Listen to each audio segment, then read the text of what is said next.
Bienvenida o bienvenido a esta nueva exploración. Hoy nos vamos a sumergir en una figura bíblica central, Abraham. Queremos centrarnos específicamente en su fe. Las fuentes que manejamos, sobre todo estudios bíblicos, lo presentan como una figura fundamental. Así es. Y hay un detalle inicial muy curioso, ¿no? Su nombre.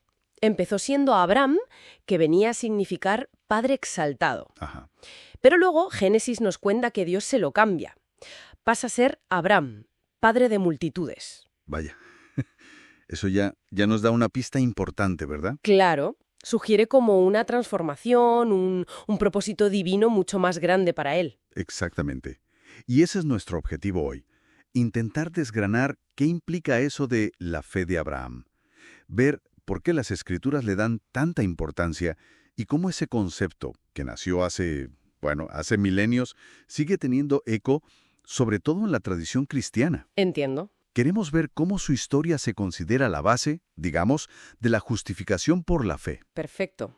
Pues el punto de partida parece claro. Hay una frase que resuena mucho en Gálatas, en Romanos. Sí. Abraham creyó a Dios y le fue contado por justicia. Pero claro, ¿eso qué significó en la práctica? Pues mira, implicó algo radical. Obedecer una orden divina, ¿no? Dejar su tierra, su parentela e irse a un lugar desconocido, Y con 75 años. que no es poca cosa. Uf, no. Un auténtico salto al vacío, basado solo en una promesa divina. Lo cuenta Génesis. Ahí está, digamos, la esencia. Conecta mucho con lo que dice Hebreo sobre la fe. Aquello de... Sí, la fe es la certeza de lo que se espera, la convicción de lo que no se ve. Abraham confió.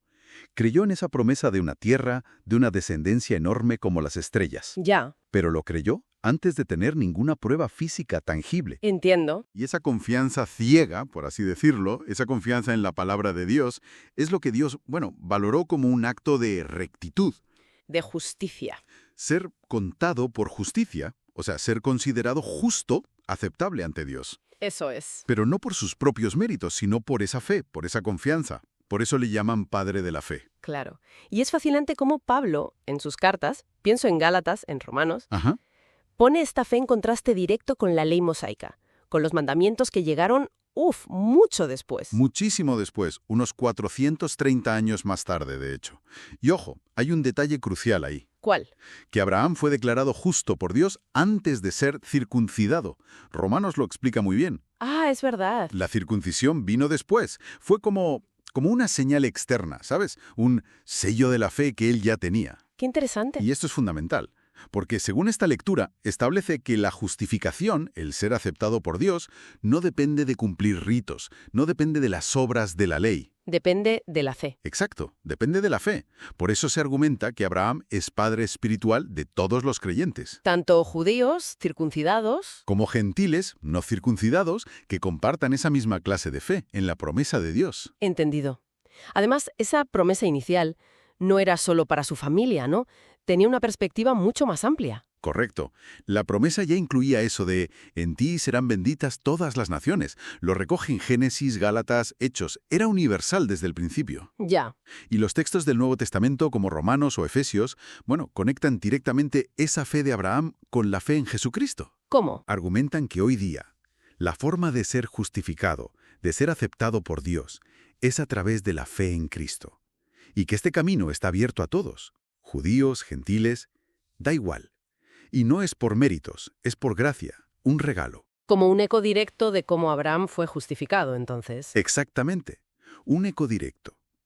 Y los que creen, pues, son considerados hijos de Dios, según Gálatas o Primera de Juan, y herederos de esa bendición de Abraham. Pero esta fe no es solo cosa de un momento, ¿verdad? Los textos también insisten en la perseverancia. Sí, sí. Me viene a la cabeza esa frase de Primera de Juan. Esta es la victoria que ha vencido al mundo, nuestra fe. Ajá. O aquello que se atribuye a Jesús sobre el que persevere hasta el fin, éste será salvo. Efectivamente. La fe se presenta más bien como un camino continuo, no solo un punto de partida. Es una confianza que hay que mantener en las promesas divinas. Una perseverancia que, según la creencia cristiana, es ayudada por el Espíritu Santo.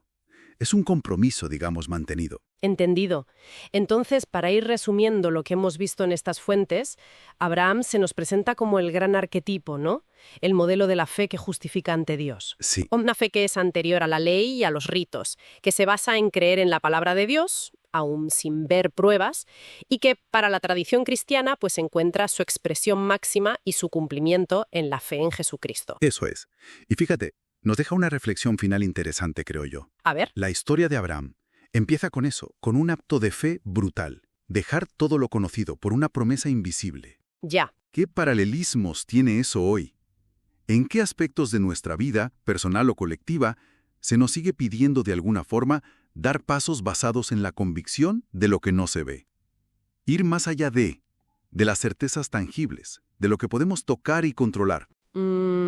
Es una buena pregunta para terminar. Sí, algo para darle una vuelta.